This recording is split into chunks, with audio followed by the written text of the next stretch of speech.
Olá! Chegamos a um tópico muito importante, talvez dos três mais importantes de toda a disciplina. Geralmente nos livros existem esses títulos, né? Nomes, vínculos e escopo, né? que virá a seguir. Na verdade, talvez o tema seja o tema das variáveis, que são nomes, vínculos e escopo de dados, né? Mas a gente também tem nomes e vínculos de funções. Então, talvez realmente o melhor nome seja nomes e vínculos, o melhor título. O que é uma variável? Tanta coisa está relacionada à ideia de variável em linguagem de programação, né? Ah, elas têm um nome, elas têm um tipo. De alguma forma, a gente já viu que em memória elas vão ter um endereço. E aí, vínculo é mais ou menos a relação entre isso, esse nome, esse endereço, o conteúdo, né? Nós já vimos a alocação, vimos tempo de vida e que eles têm até uma relação, e temos aqui esse tópico do escopo. Então, variável é um feixe aí, né? É uma tupla de conceitos. Então, a gente já viu bem a alocação e um pouco por tabela tempo de vida. Eu mencionei tempo de vida, mas ficou ali subentendido que há uma relação, né? Uma variável alocada estaticamente tem o tempo de vida do programa, né? Uma variável alocada na pilha tem o tempo de vida da função que ela declarou, né? Mas vamos olhar com cuidado hoje, mais de perto, essa ideia de vínculo e de escopo, tá? É o nosso objetivo. Vínculo, do inglês binding, né? Também tem a ver com encadernação, né? Encadernação é uma costura, né? Um livro encadernado costurando. Então, encadernar um livro em inglês é do verbo to bind, né? E aí no particípio é bound.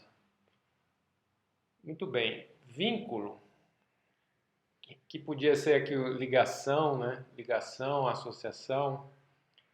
Bom, é o vínculo entre o quê? Entre um nome e alguma coisa.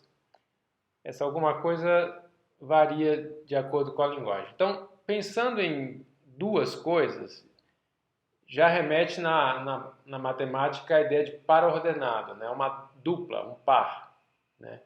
Ou, vamos generalizar a tupla. A tupla ela tem não só dois elementos, né? A dupla é uma tupla de dois elementos. Então, justamente esse T aqui é uma generalização. A gente se fala muito enupla também, né? Em vez de T, N, né? Em matemática é comum falar em enupla. Em computação ficou mais tupla, onde esse T ou esse N remetem a uma quantidade assim genérica, né? Bom, esse vínculo está onde? Ele está no ambiente de referenciamento, que a gente já metaforizou desde o início lá com os desenhos do Léo Brod lá no livro no livro ilustrado de Forth, já aparecia um dicionário, né? Ou seja, uma espécie de tabela de associação, de lista associativa, tá? Onde os nomes ativos na linguagem, as coisas na linguagem são acessadas por seus nomes, né? Olhando mais de perto sobre este algo, a gente já pode diferenciar, porque a ideia imediata é associar alguma célula de memória, algum armazenamento. Mas em linguagens, existem linguagens que diferenciam. Então eu trouxe aqui o exemplo do Kotlin, por ser uma linguagem recente, ela aqui é muito influenciada por outra linguagem que associada ao ambiente já no ambiente, né, ao ecossistema Java, que é o Scala, né? Kotlin, Scala, né, o Kotlin tem algumas influências e aqui nós vemos dois tipos de declaração. Uma que diz val e outra que diz var. Aqui não tem os tipos porque os tipos são deduzidos, tá? Pelo 29 e pelo 13 ele deduz que eles são inteiros. Então não está assim absolutamente completa porque não é necessário. Mas este val e este var, eles têm uma semântica diferente. Vamos ver, tá? O compilador reclama aqui, ó, que eu não posso reatribuir um valor. X é um valor, o valor não pode ser reatribuído. Então, é uma coisa imutável, o valor é imutável, tá? Então, X é um valor, no X neste exemplo, existe um vínculo, pense no vínculo entre nome e valor, o valor 29. Assim, claro, lá por baixo dos panos, vá saber como é que funciona, a gente precisaria ver o código-fonte do compilador. Não é o caso, a gente não está querendo entender por baixo aqui, a gente está capturando uma ideia abstrata mesmo. Pensa o vínculo entre o nome e o valor 29. Tá? Há aqui pontos de contato com o pi. Pi é o 3.1415. Claro, o pi vem de uma definição, tá? Mas ele também é um valor, né? Ele também é um valor. Então, pensa que esse x aqui virou como pi. Ele é o 29, tá? Então, o compilador, ele refuta mudar. Ele não autoriza.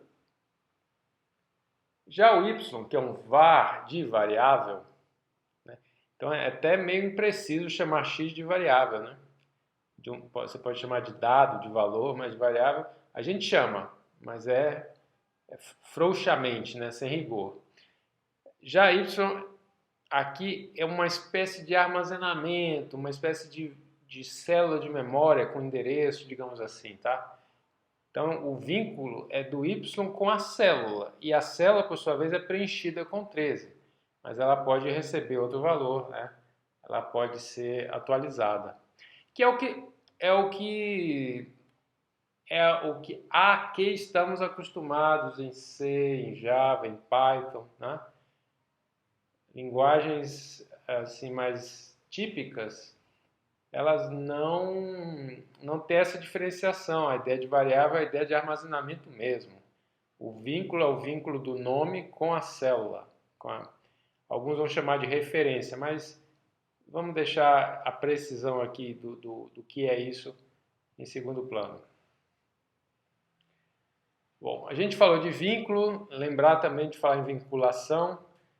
Olha, vínculo talvez seja realmente o conceito mais importante, mais do que variável. A gente começa falando em variável porque é o tema do dia a dia do programador, é o tema ali do curso introdutório de programação. Ninguém vai ficar no curso introdutório de programação, onde o objetivo é a lógica da programação, com filigranas do tipo, olha, isso é um vínculo, isso é uma variável, isso não é. Nesse detalhe, né? Foge. O objetivo de uma disciplina que visa a lógica de programação. Agora, quando você quer entender a linguagem precisamente, você começa a diferenciar esses conceitos, tá? Então, talvez vínculo seja realmente quem tem o tempo de vida, o tempo de vida do vínculo. É o escopo do vínculo, tá? A rigor. Eu já comentei, queria que eu reforçar que essa coisa de vínculo não é só com variável, é qualquer nome.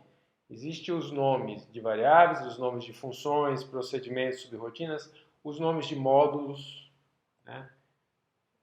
Enfim, tudo que você pensa que você pode criar um nome, ele tem um vínculo. E tudo isso está no ambiente de referenciamento, novamente. O ambiente de referenciamento contém os nomes das variáveis e o nome das funções. Tá? E no Emacs Lisp, a gente tem até dois ambientes de referenciamento, né? O Emacs Lisp é chamado de um Lisp 2, justamente por isso. Ele tem um dicionário para nomes de funções, um dicionário para nome de variáveis, e aí você pode ter até uma variável que tem o mesmo nome de uma função, né? Bom, eu quero aqui deixar uma peça do quebra-cabeça sem encaixar, que é para falar que também existe a vinculação estática e dinâmica.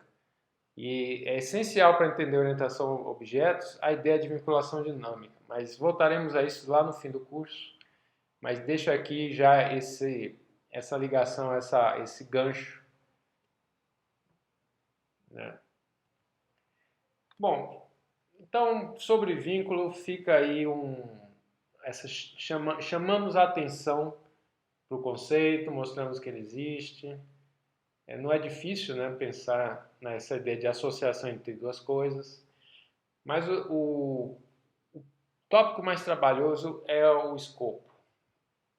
Escopo, que a palavra em si quer dizer abrangência, alcance. A gente ouve muito na língua portuguesa aplicado a projetos, por exemplo, construir uma ponte não estava no escopo das obras de reforma. Tá? Então você tinha uma reforma, essa reforma tinha um escopo, esse escopo tinha uma abrangência, um alcance que não incluía, né, fazer uma ponte. Aqui no caso de linguagem de programação, é meio que a gente está querendo dizer quase que como uma região física no código em que um vínculo, né, está ativo, o nome está ativo. Quando eu falo do nome, óbvio, eu estou falando do nome associado a um nome vivo, né, um nome associado a alguma coisa, um vínculo.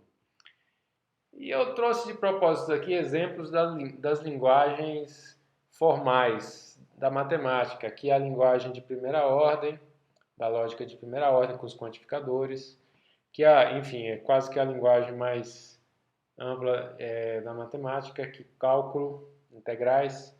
Então aqui eu tenho variáveis x e y, tá? Elas são declaradas aqui junto com os quantificadores. Qualquer que seja x, isso é praticamente a declaração do x. Existe o y e aqui é a declaração do y. Então, este é o escopo, é a região onde se eu falar x é este x, se eu falar y é este y, tá?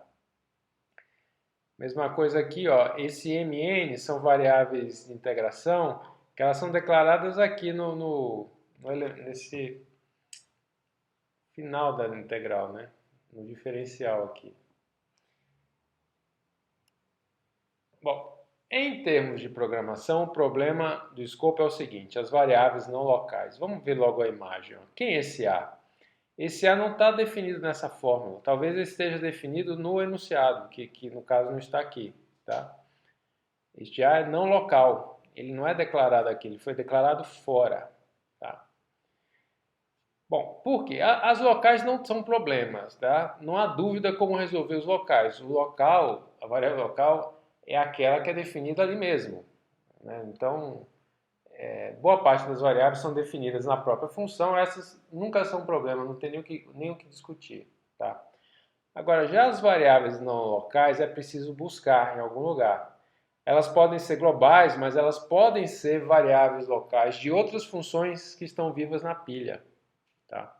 E nisso tudo pode ter até vários com o mesmo nome. Qual escolher? Como definir? Entende o problema? Os exemplos que virão terão esses casos aí. Né? Sempre haverá mais de uma variável com o mesmo nome. Bom, como é que a gente resolve? Visualizando o ambiente de referenciamento. Aqui uma semântica, né,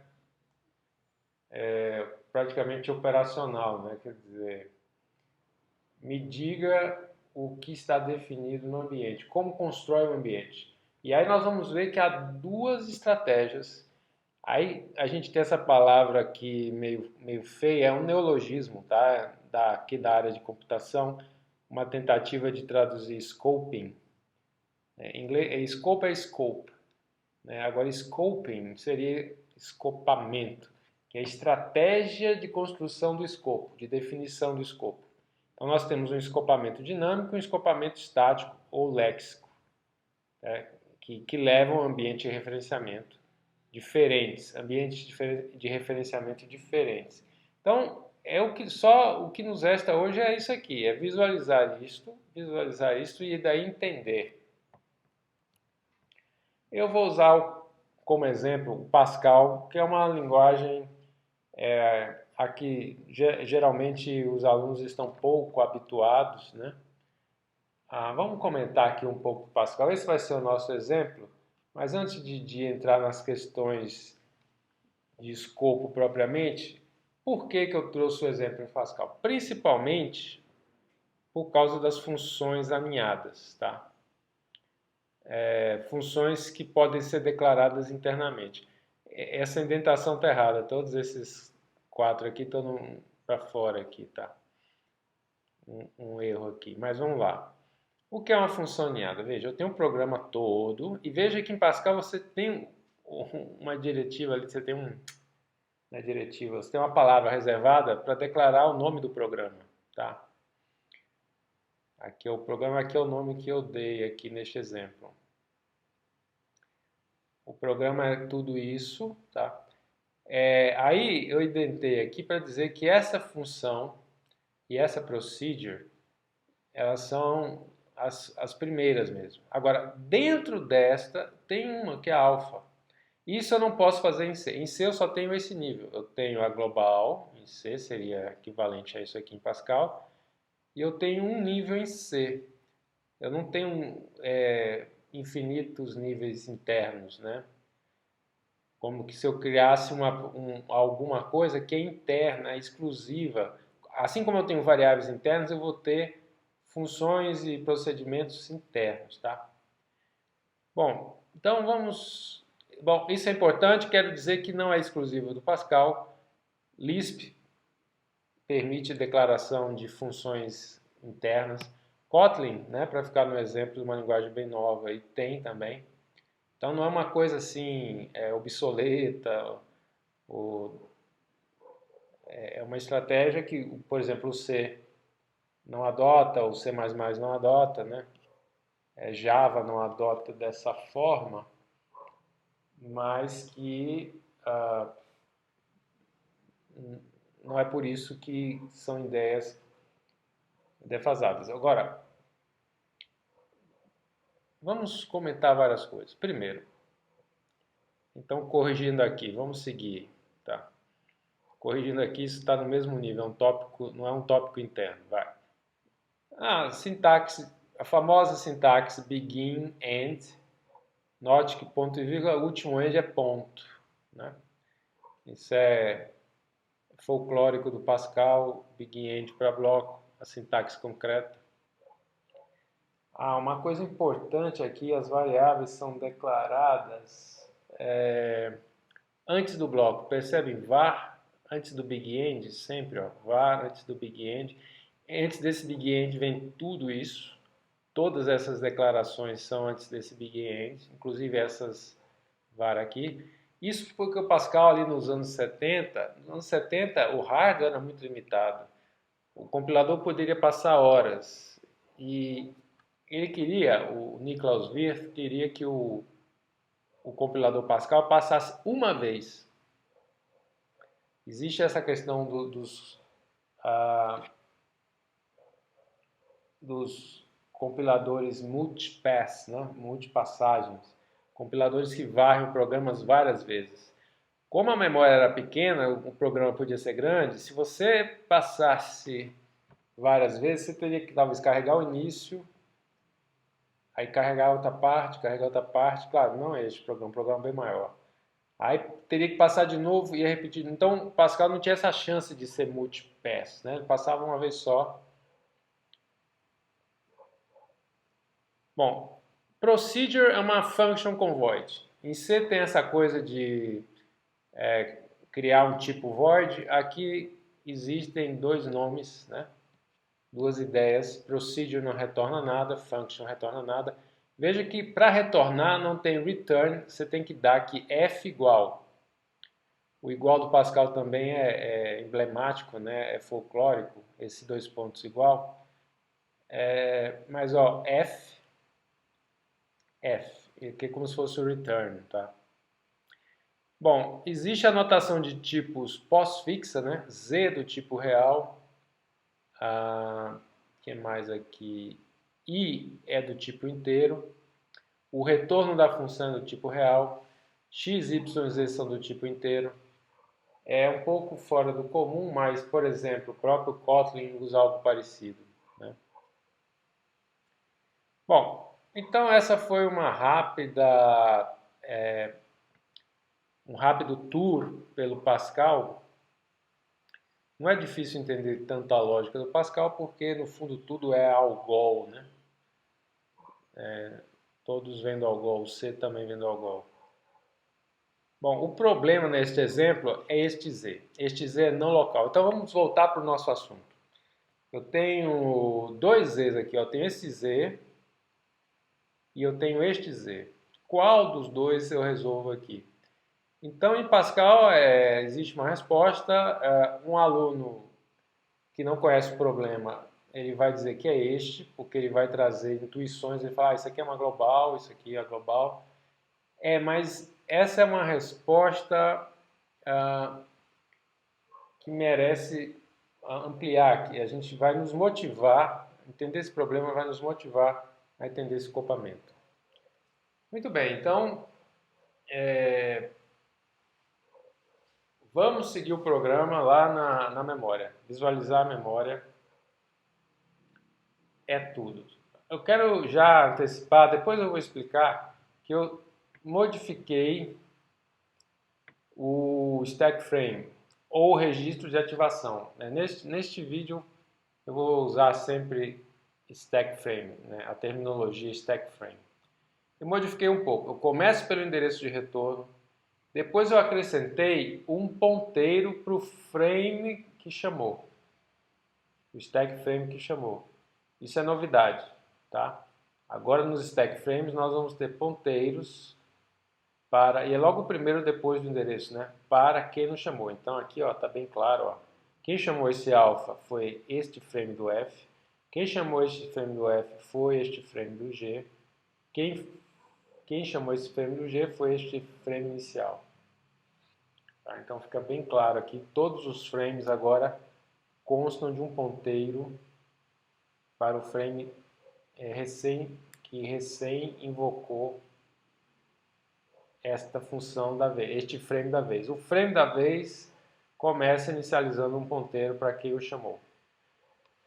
Outra coisa, os parâmetros e as variáveis vão ficar todos depois. Tá? Este set aqui devia ser apagado. Bom, então vamos lá. Começando no main. Oh, desculpe. Começando no... Não tem main aqui, tá?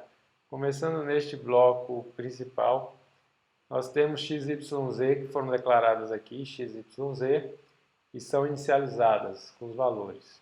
E aí nós invocamos g. Invocamos g, colocamos o endereço de retorno, colocamos um ponteiro para o frame, e o que é que g tem? Uma variável z, que eu vou aqui economizar, eu vou botar menos casas, tá? Para não ficar carregado, 2.71. Muito bem, z chama f passando 7 como valor. F tem o parâmetro y, 7 como valor. Bom, então, enfim, endereço de retorno, o ponteiro para o frame anterior aqui, ó, não é mais 37 lá embaixo, é o 34 aqui. E as variáveis, o que é que ele faz? Inicializa x, 3.14, e invoca alfa. Veja como alfa é um procedimento, não precisa de abre e fecha chaves, tá? No caso aqui, porque não tem parâmetros, perdão. Não é porque é um procedimento, é porque não tem parâmetros. Chamamos alfa, empilha mais uma vez, coloca o endereço de retorno, coloca um ponteiro para este frame que chamou, inicializa y com 6.23. Muito bem, chegou a hora de escrever write y mais z. Quem é z? É este 2,71 ou é este 333? Então, a resposta no escopamento dinâmico segue os links dinâmicos. Y já está aqui, y é 6.23. Né? Eu estou resolvendo o write y mais z. Y já está aqui, 6.23. Mas quem é o z? Segue os links. Vai para cá. Tem um z aqui no F? Não. Então, vou para aquele aponta. Cheguei aqui. Tem um z aqui? Tem. 2.71. Beleza, achei. Então, este é o procedimento para resolver o ambiente de referenciamento. eu sigo o mais recente que me chamou, seguindo o ponteiro dinâmico, e lá eu procuro. Se eu não acho, recursivamente eu vou até chegar no último, tá? E aí tem que achar. Então, somando 6,23 com 2,71, aparece 8,94 na tela do programa, né? Estou brincando aqui que o programa está rodando num celular. Muito bem. Vamos rever aqui com outro olhar, com outro interesse. Eu quero enxergar os ambientes de referenciamento nos diversos pontos. Por exemplo, esse ponto 1, ponto 2, ponto 3 e ponto 4. Que eu, já aqui na pilha, no desenho da evolução da memória, eu já usei a marca. Então veja, quem são as variáveis que existem aqui? Quem é o ambiente de referenciamento? X, Y, Z. Aqui eu teria que dar os valores também, mas para não ficar carregado, e porque eu estou visualizando aqui também, né? E até marquei de amarelo ali quem são X, Y, Z. Bom, aqui no 2, que é dentro da procedure G, também o ambiente é um X, um Y, um Z, mas note que o Z é outro. Tá? O Z aqui é um Z local. Ou seja, ele apagou, ele sombreou o Z, aquele outro Z ali. Se eu falar Z, quando eu falo Z aqui, eu estou falando deste local, não mais daquele. Aquele não tem acesso. Tá? É só C++ que tem, né, um jeito de você acessar os dois, né, com o operador escopo. Eu esqueci de botar isso nos slides aí. C++ tem um operador escopo, que é o dois pontos, dois pontos. Eu poderia botar aqui CLP scope, dois pontos Z e acessar aquele cara. Mas em outras linguagens, como C, eu não consigo. Muito bem, vamos em frente. Aí, neste aqui é x, y, z, apareceu um i, né? Mas aqui aconteceu agora que o x é esse local. Onde é que é o 3? Esse x local aqui, ó, esse real. Então ficou x, y, esse z e o y lá. Então, o outro que foi sombreado, né? Outro que foi sombreado. Bom, aí vocês já entenderam, quando eu chegar no 4, este y agora é que vai sombrear, este y local que vai sombrear. Então, ó, os três irmãos ali, ó, os três amigos lá do escopo mais global, estão todos inacessíveis quando eu estou no alfa. Tá? O x, y, z aqui são esses em amarelo. Então, observe que é importante visualizar o ambiente de referenciamento em cada ponto. Bom, aqui eu venho para explicar o stack frame, só para oficializar aquilo que eu já expliquei e deixar aqui registrado. Antes, nós trabalhávamos com uma ideia de stack frame muito comum em C, ou eu até diria no Unix. Primeiro os parâmetros, aí depois o endereço, né? Lá também tem esse ponteiro para o stack anterior, né? Para ser justo. É que eu estou aqui falando o que a gente viu até então na disciplina, né? Em outros vídeos para trás. Bom, agora sim nós vamos usar um que é mais lá o MIPS.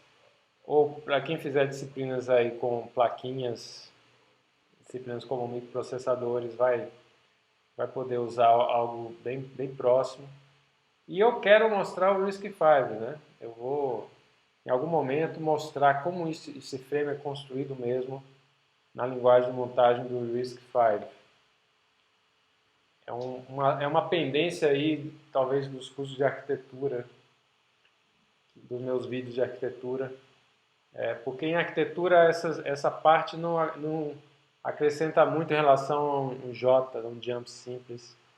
E aí, para entender caminhos de dados de controle, o esforço não compensa tanto, não há tanto o que acrescentar, mas eu gostaria de ver isso. Muito bem, aqui está registrado um pouco do que já foi dito. Como resolver, então, as variáveis não locais no escopamento dinâmico? Bom, observando a memória, que a gente teve aquele trabalhão todo de desenhar aquela memória, a gente procura primeiro como uma variável local, no stack frame local. Se não encontrar, então assim, eu estou aqui dizendo para qualquer variável, tá? Inclusive as locais. Primeiro eu procuro no stack frame local, se eu não encontro, aí que aconteceu dela ser no local. Então eu vou para o stack frame apontado pelo ancestral imediato dinâmico, né, que é aquele que chamou na pilha, o mais recente que o chamou. Ou pai dinâmico também, né? parent, em inglês é parent, né? Pai ou mãe, né? Pai ou mãe dinâmico. Ancestral imediato dinâmico. Bom, se já não for o último, né? Você avança se já não for lá o fundo da pilha. E aí você repete, ou seja, nele você procura, se ele não tem, aí você avança, aí se ele não tem, você não avança até o fim, tá? É o que eu fiz lá, está escrito aqui.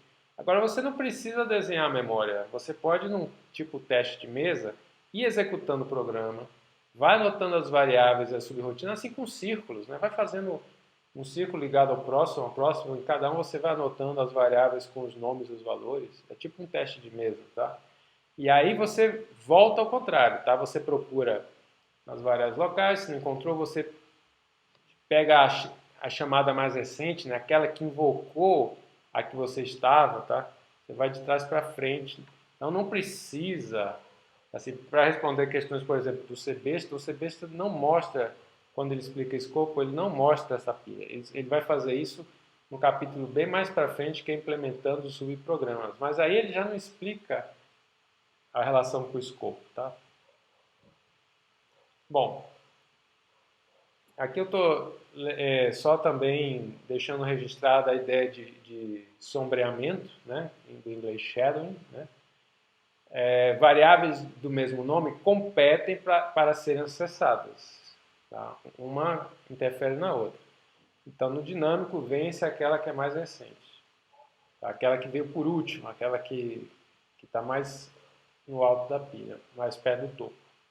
Quem está mais embaixo dança. Então aqui está tracejado, está sombreado, não está ativo. Tá?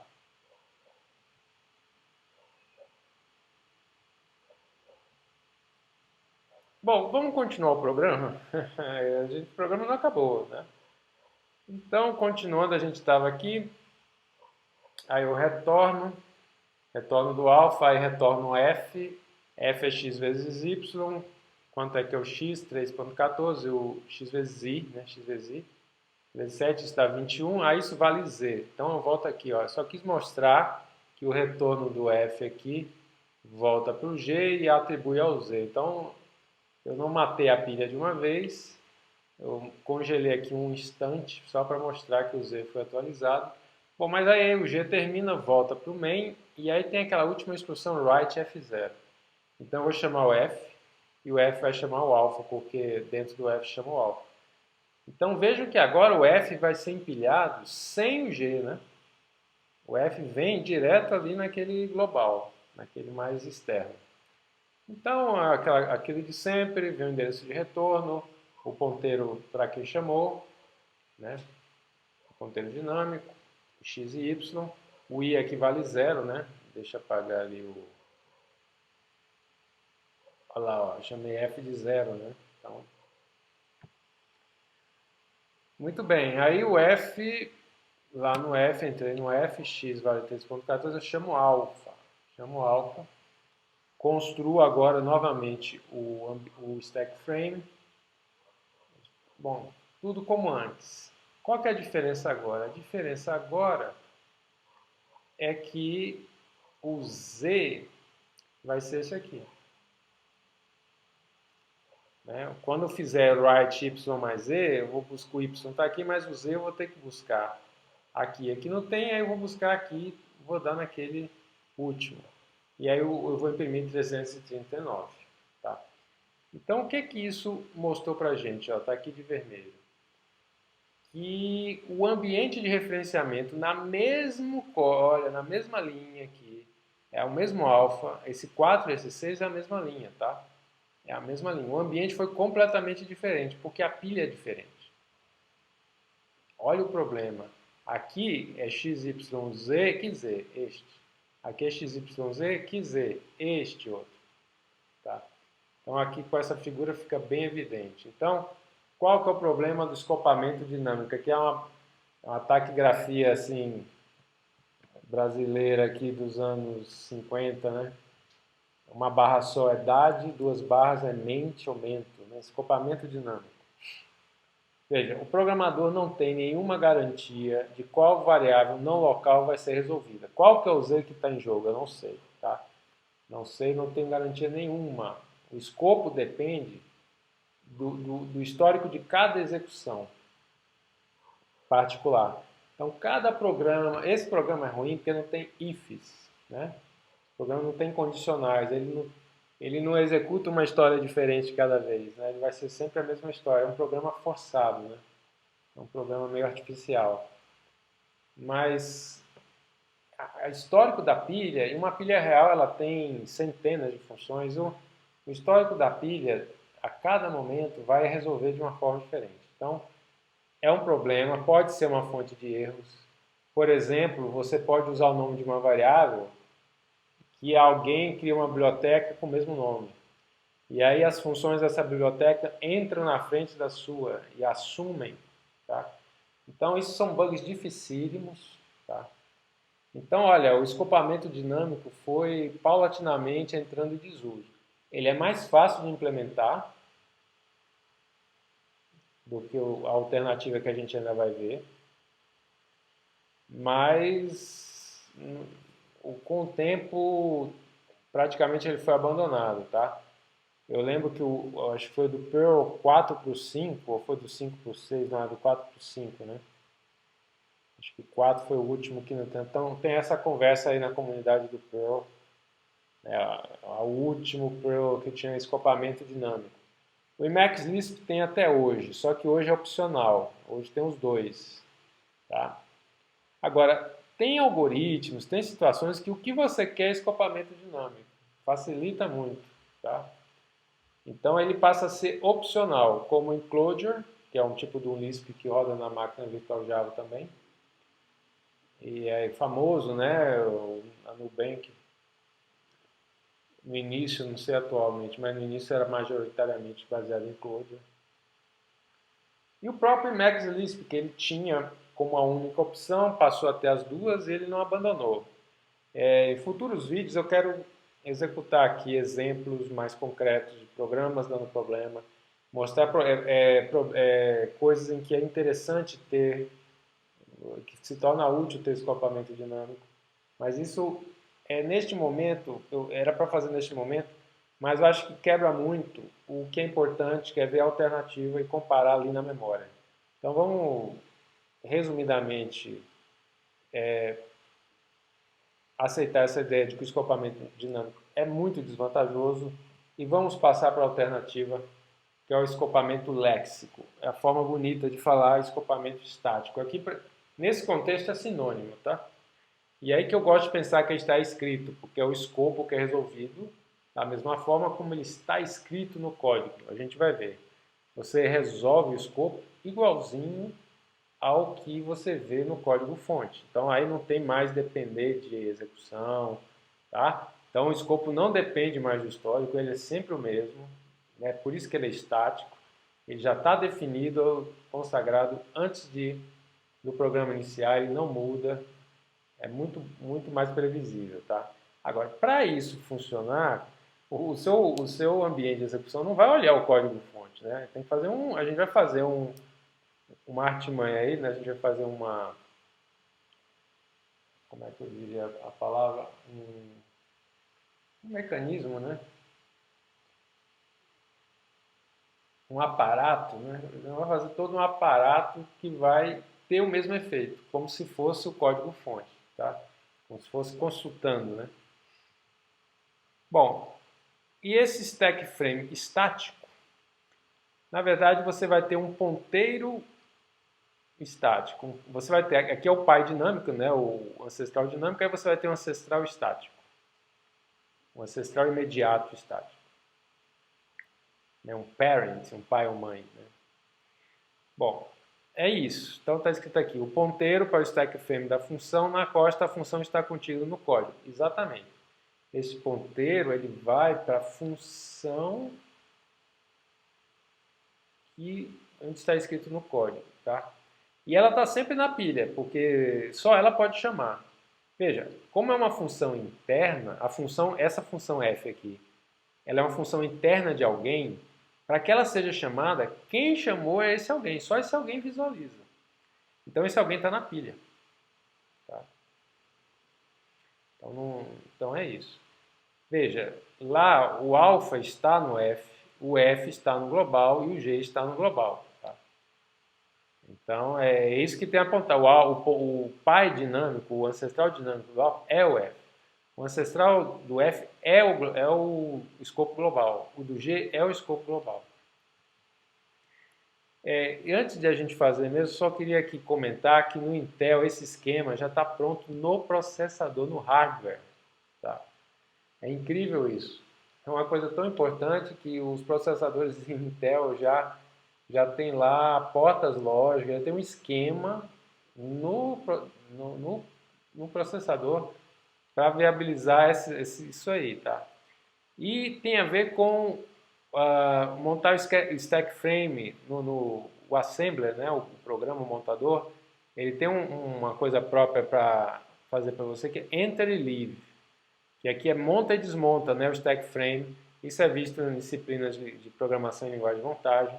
Eu aqui só estou fazendo uma ligação, né, estou deixando um gancho, uma conexão para quem já viu ou quem for ver, lembrar, poxa, uma das coisas que o enter tem, ele tem dois parâmetros o enter. Um é o número de bytes das variáveis locais. Ele reserva um espaço em número de bytes para variáveis locais que você define com enter. Mas tem um outro que fica meio misterioso. Esse outro tem a ver com o escopamento estático, com o link estático. Muito bem, aqui já está o programa todo executado, vamos seguir. Só vendo as diferenças, né? Só que com os links estáticos aqui, eu usei essa cor mais forte, né? Preto assim. Então, veja as diferenças. O frame é maior e tem esse link aqui. Então, nós temos o ancestral dinâmico e o ancestral estático, que aqui na primeira função G coincide. Né? Aí eu chamo F. No caso do F já não coincide. O ancestral dinâmico de F é o 34. O ancestral estático, que está definido no código-fonte, é o 37 lá. Tá. E aí eu chamo o alfa. O alfa, bom, a história é a mesma. Na verdade, eu chamo G, G chama F, F chama alfa. Beleza, o alfa... O pai estático, o ancestral estático de alfa é o F. Onde é que está o F aqui na pilha? Está no 30. Muito bem, vamos resolver Y mais Z. Y é local, o Z eu sigo o pai estático, então o ancestral estático. O ancestral estático é o F.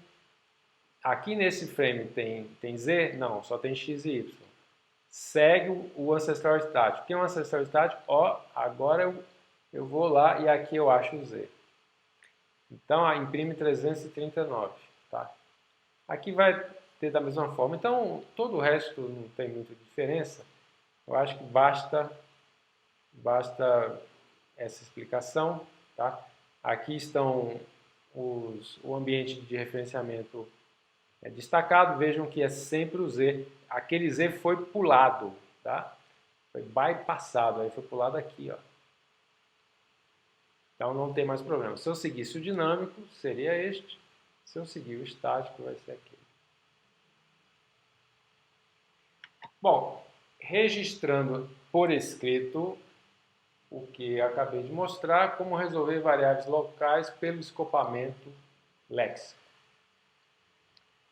Então é tudo igual. Eu procuro o nome. Bom, eu não estou sabendo se a variável é local ou não. Primeiro eu procuro ela para ver se ela é local. Se ela não for local, eu sigo o ancestral imediato estático, sigo o link estático e pronto, o resto é tudo como antes.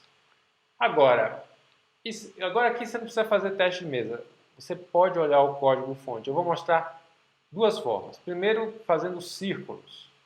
E aí eu vou seguindo, eu procuro no círculo interno, se eu não encontro, eu vou para o círculo imediatamente ao redor, né? Aquele que abraça, aquele que está até chegar no global, tá? Então, mais ou menos o que eu tentei descrever aqui. Vamos ver na figura, ó. Eu quero saber quem é o ambiente de referenciamento aqui. Então, eu vou criando aos poucos. Quem que eu tenho no escopo mais próximo aqui, que é do alfa? Eu tenho só o Y. Beleza. Aí eu pergunto, alfa está declarado em quem? Alfa está declarado em f. Beleza, então eu amplio, acrescentando o y e o x, tá? Desculpe, o i e o x, o i e o x do f. Muito bem. E agora, quem é que contém imediatamente este f? É o global. Então, eu não acrescento o x porque o x já estava lá, já tem o x. Eu não acrescento o y porque já tem o y. Acho que faltou escrever isso ali. E eu só acabo acrescentando o z que estava faltando, que é o z do meio. Então, veja, definir um ambiente de referenciamento estático. Então, eu não dependo de execução, eu posso contar com isso, tá? Porque lá por baixo dos panos tem lá aqueles links estáticos que vão dar esse mesmo efeito. E está resolvido. Este é o ambiente de referenciamento aqui, são essas variáveis. E aqui ficou legal porque eu estou dizendo onde eu declarei. Né? Que até então eu não mostrei, mas fica mais legal. Tá? Agora, este não é o modo que eu prefiro, não.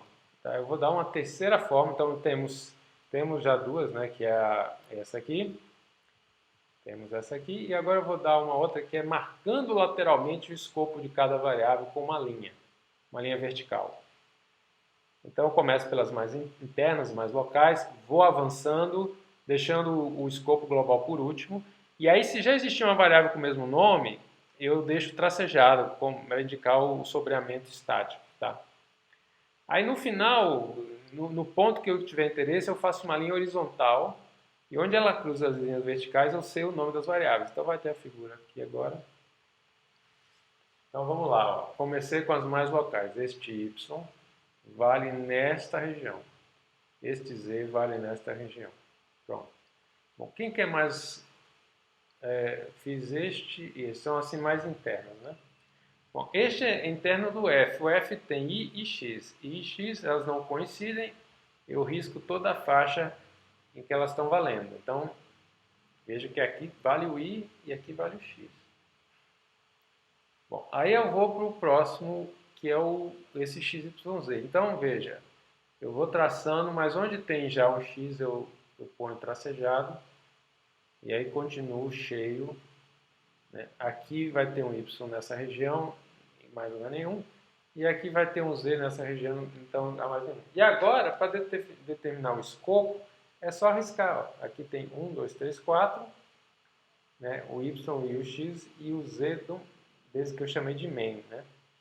Aqui eu só tenho 3, que é o z. O x e o y, veja que aqui tem uma sombra no z, naquele z que eu chamei de main. E aqui estão os três amigos. Então esse método é para mim o melhor, tá? O mais rápido, mais prático, ele já resolve vários, né? Você resolve vários pontos. Então eu particularmente recomendo. Acho simples de entender, mas enfim, isso é uma questão pessoal. Para terminar, um comentário. O escopamento léxico foi uma sacada daqueles super crânios ali dos primórdios, né? O Perles, o Bacchus, o von Neumann estava lá, o Naur, né? o Macari, todo mundo estava nessa convenção lá em Copenhague, em 1960, que discutiu o Algol. Os caras falaram, gente, já visualizaram abstratamente esse problema do escopamento e aí eles definiram, tá? E demorou aí muito para a ideia ser adotada. Por exemplo, os Lisps foram quase sempre dinâmicos, escopamento dinâmico. Né? O primeiro Lisp que a gente vai visitar para frente, totalmente com escopamento léxico, é o Scheme, que é um Lisp muito especial, veremos, é um Lisp, é um primor de design, é minimalista, é todo redondinho, é todo lapidado, é o Lisp mais, assim, como design, é mais brilhante, assim, mais... inclusive esteticamente, né, uma coisa digna de ser conhecida como Lisp. E é muito usado em ensino. Né? E é isso, o escopamento léxico domina, prepondera. Hoje, dificilmente alguém vai evitar o desculpamento léxico, até porque, como eu já falei, implementar também se tornou fácil, à medida que os próprios processadores já fazem, né? Boa parte do trabalho. Muito bem, então eu devo voltar para complementar com algum exemplo no Lisp, no Emacs Lisp, para a gente ver os problemas e também com um pouco de código de linguagem de montagem no RISC-V para ver a construção do stack frame. E com isso a gente encerra uma parte importante da jornada, essa que girou muito em volta da visualização da memória, né? É um tema que foi meio que central, né, nos diversos vídeos. Então, até a próxima.